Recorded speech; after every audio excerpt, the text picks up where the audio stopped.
So there's one thing I've learned as Operation Epic Fury goes into week number 5, the United States and our partners in crime, our military partner Israel, they keep on kicking the living snot out of the Iranian Revolutionary Guard. And you know what I've learned when it comes to NATO? Those guys, the North Atlantic Treaty Organization, they're completely, utterly useless. My message and respective request to Donald John Trump, our Commander-in-Chief, POTUS 47, please cut ties with NATO. Stop giving law-abiding U.S.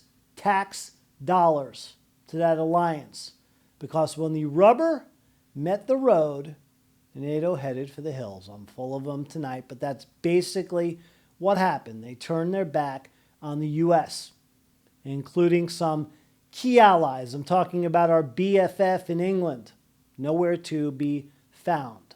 So what good are they when they don't want to come to aid the United States? And considering the U.S. has pretty much footed the bill for most of NATO, and a lot of those countries did not pay their fair shake over the years, something President Trump addressed when he came back into office as POTUS 47. Those countries, well, most of them, they did start paying up. But when the U.S. needed a friend, or 31 friends, so to speak, during Operation Epic Fury to take out the #1 state sponsor of terror. Not only that, to make sure that the Strait of Hormuz was flowing.